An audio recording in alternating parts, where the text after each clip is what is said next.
What's going on today? Here it is. I think it's FME hip hop. Today we're gonna be doing the top 20 Logic songs of all time. All album only, no mixtape days, no premature shit. This is Spotify 2014 and on, his best music that he's released, and I'm excited to do this one. Now let's pause the music. I'm excited for this because he is one of my favorite artists coming out of this generation, alongside, Kid Cudi, Kanye West, Posty. You got so many rappers that I totally adore, but someone who I've literally watched grown from when I was a kid because of the Call of Duty 360 no scope YY days this is like a special top 20 to me, because a lot of people would say it fell off, but for me, he's always, his craft is constantly growing and he's always trying new stuff and making it fun. So the honorable mentions are Boom Trap Protocol, Slave One, Ink Blot, and Never Been. Those are the songs that aren't top 20, but they're just there. Now, without further ado, let's get right into it. So number 20 is 44 More. Now, I remember the night 44 More came out. This song absolutely broke my heart because I hated it so much, because I was expecting a 44 bars type of song. I wanted really deep, really slow, just bars in this, atmospheric instrumental. But instead I got some like turn up trap music that really upset me. But as time goes on, you realize this is a banger and it's nothing to get your panties in a twist about. I love 44 More, one of Logic's most experimental, new, cool trap songs that he ever tried to work on. I'm also holding up a heavy ass mic, so that's my fault. But number 19 is Driving Miss Daisy. I love this instrumental with all my heart. It's actually a reverse sample. They took an original song, they reversed it and made this beat out of it. I think that's so creative. I love when artists do that. This is a fantastic song, and Childish Gambino has one of his best rap verses of all time on this. I know that's unpopular, but I love Childish Gambino. He has a ton of great verses, but this has got to be top 5 or top 10, man. When he taught, like, I was going through a crazy heartbreak, and this helped me get over my ex. Literally hearing Childish Gambino say this stuff about, relationships look closer in that rear view and you realize she ain't nowhere near you, like, that's some good shit right there. That's some therapy that I didn't even pay for. Well, however much Spotify costs is what I paid for it. But coming at number 18 is Never Enough. I absolutely adore the production on Never Enough. It's just the first minute sample. It's kind of like a slow build up, really sounds like traditional hip hop. And then I love when he gets into it and you have the girls' background vocals and it's like, I'm trying to think of the rhythm in my head. Never enough, never enough. And don't give a fuck, light 'em up. Yeah, no, I love this song. I really like the sounds that come in. It's like, don't, no. That's not going to make sense. I love the production on this song. It's a classic. Coming at number 17 is Young Jesus. Young Jesus gets me so hyped. It reminds me of who I am right now. Because who Logic and Big Lembo were just, they were, busting tables back in the day, just trying to make money. I think Big Lembo actually had like a construction job or something. But, my boy was, being a waiter, busting tables, being a bitch to the people that want to eat, and everyone goes through that. I'm working minimum wage. So when I hear this song, it just reminds me of how I'm working minimum wage and I need to step it up, and it gets me in that really good grindy mindset. Like, I can hit the gym, I can say these bars, and I can speed to it. Now, coming in at number 16 is City of Stars. Oh my god, is this one of his most experimental songs? The production on this is absolutely outrageous. It literally makes you feel like you're in outer space on a spaceship. Like, this just takes me mentally to a place I can't even explain. Like, it's utterly ridiculous, and he's singing for most of it, and then of course he comes out at the end with his traditional bars over drum breaks and basses and stuff. I absolutely love City of Stars. Coming to number 15 is actually an unpopular one. AFRICARYAN. Now, AFRICARYAN is very, very different. He snaps on AFRICARYAN. This song's very beautiful, and, he's been pushing this theme for all of everybody, which was, he's half black, half white, and all that stuff. And I think this is a perfect fusion of that message and the heartbreak that comes with it and the hardships that come with it. And it ends with a J. Cole verse that's absolutely beautiful. AFRICARYAN is one of the most carefully crafted songs in his discography, and I just think it's super underrated and deserves a lot more attention. I mean, obviously it wasn't made for hits or anything. Sorry, my little sister's screaming. Coming to number 14 is Five Hooks. Now, Five Hooks just instantly sucks you in. This is a song where I hear the first, couple seconds, and I'm like, oh my god, I'm just totally in this atmosphere. I'm totally in this vibe. It starts out with him just being on the NPC, he's like da-da-da-da-ee, and it's like the weird ass sound chop up. I love it. It sucks me in. I love the piano melody on this song. I love the classic production on it. I think this song's absolutely fantastic. I'll always love Five Hooks. One of my favorite songs on No Pressure. A lot of people actually don't like this one, and I just, oh my god, do I love this shit. Now, coming in at 13 is Celebration. Now, Celebration is pretty much the culmination of his entire career. hearing how successful he is and how he's just feasting and having a good time is so special if you're a Logic fan and you've been listening to him for this long, because Celebration is kind of a once in a discography song, especially for him. Like, it just has that somber feel to it, but it also has that celebratory, big, grand, out of this world production. I absolutely love this song. I don't mind the silence verse. I know it by heart because I'm a fucking nerd, but I think the song could go without the silence verse, but it's in it, and you know, what are you gonna do? It's a great song.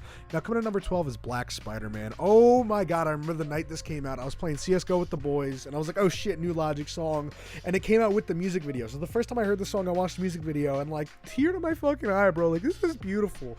Man's just trying to unify the world through music, and it's absolutely beautiful.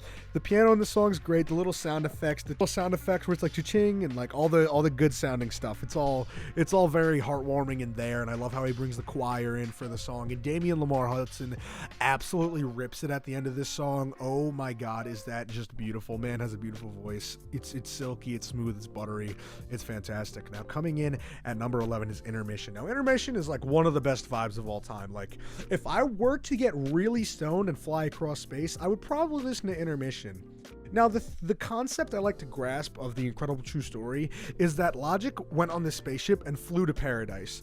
And as he was like experiencing these things, he was recording these songs. So when he recorded Intermission, he was like halfway to paradise, and he's like seeing all these crazy stars and lights and stuff, and he's just like soaking it in, rapping about how beautiful it is, and I was going 70 down the highway, and then he's talking about one of his friends that are locked up. And when we're listening to Intermission, that was Logic going through it. Like, he recorded it live as he was going through space, and we're listening with Thomas and Kai in the spaceship where they were. So it's like you're retracing his steps and just enjoying the vibes he was as well. I don't know if that makes sense, but I hope it does. Now, coming in at number 10 is All Right. Oh my god, is All Right a classic. The production is very minimal on this song. There's not a lot going on, but there's beauty and simplicity, and I absolutely love this instrumental. It's so not echoey, I don't know what word I'm looking for, but the atmosphere is really kind of just like underground, but it also gets me really hyped. It just gets me, you know, in the mood to be successful. Like, but it's kind of has that badass twang to it. I don't know how to explain it. I love his bars. I love Big Sean's bars on this project, or on this album, on this single as well. I think this is actually a single that came out before Under Pressure release, but I'm not too sure, because I think he was trying to run it with no features, which is why it's on the deluxe. But without further ado, let's get into the next one. Number 9 is Like Woah.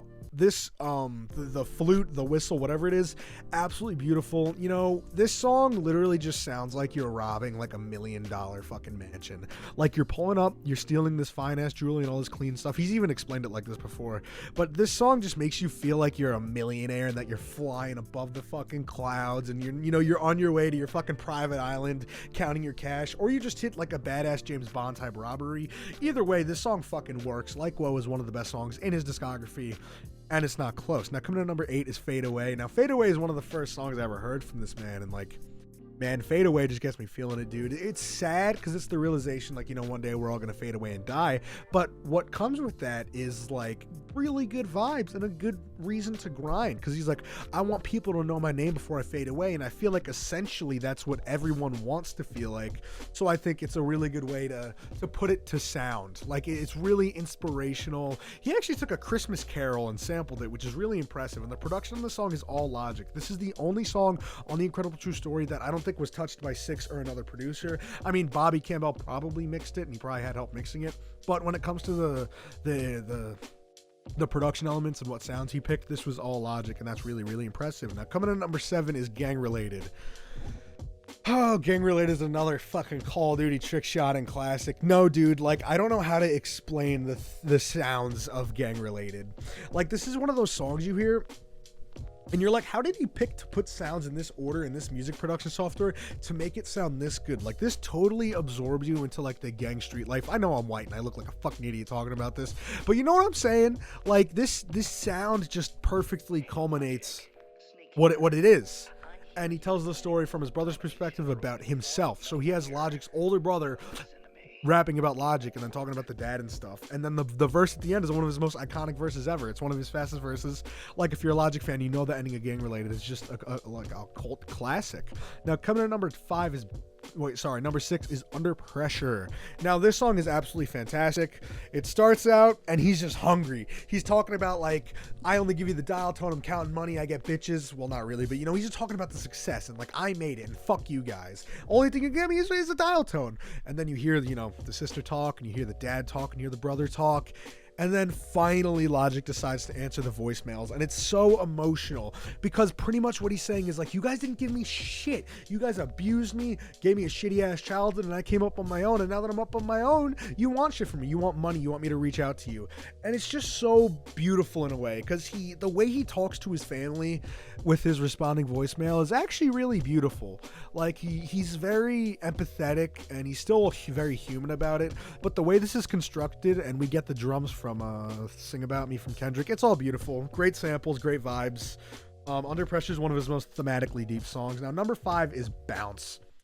Man, I love Bounce so much, dude. Like Bounce just gets me so hyped. This just has sounds in it that just like the ambience and the reverb and just the experience you get out of this song is really sick. And the way he raps in it, because he gets fast flows and then he gets hype and slow, and then it's fast flows, hype and slow.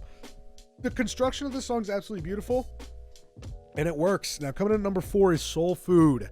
Now Soul Food is one of the most important songs in his entire discography. Like this is it. Without Soul Food, you don't have a lot of other songs. It really just, you know, the beginning, it's this really gritty soul instrumental, not soul, but it's just choir, but it's like, oh, you know how she sounds in the song. So you got that girl doing her thing in the sample, and then Logic's just spitting about, you know, talking about his family and his sisters and how he wants to kill his sister's boyfriend, but he can't because the cops are going to blame him and send him to prison. And then, you know, the first half is just really, it's not slow, but it's like gritty and he's really spitting. And then it speeds up in the second half and he just absolutely spits one of his best verses of all time. Now coming at number 3 is 44 Bars. Now 44 Bars is a song that's so special to me because, you know, I've been listening to this guy for a while.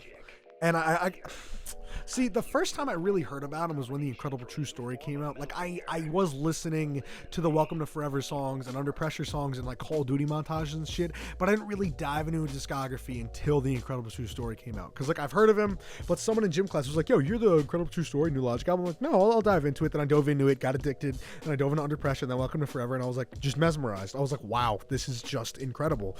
So that's when I started. And up into 44 Bars, I didn't really have a song hit me that emotionally deep that actually made me like, not like I didn't cry, but you know that feeling like it's deep emotions, like you're gonna cry. Like, does that make sense? Like 44 Bars was one of the first songs that ever actually hit my heart like hard from this man's discography, and I was like, holy shit. So yeah, 44 Bars, just start to finish, it's him being so open, so honest, so vulnerable, which is so hard to find in rap now. Well, not really. A lot of artists like to open up and be vulnerable, but just the way he does it on this song is so human. And he talks about how he doesn't go on the streets and shit because he's not typically the guy to throw around like stacks of money and shit and be that kind of rapper. So it's just crazy to hear his point of view on literally not wanting to go outside when a lot of these artists do want to go outside and go to Rolling Loud and shit, and just hearing his perspective on not wanting to do it's really interesting. Because like, obviously you could tell I'm a music junkie. I mean, this is like a memoir wall, but like, I go to Rolling Loud, I do all that fun shit, and like, it's just weird and cool seeing an artist that doesn't do stuff like that and like their perspective on it, because it's actually really sad and honest. And now coming at number 2 might surprise people, but it's Confessions of a Dangerous Mind.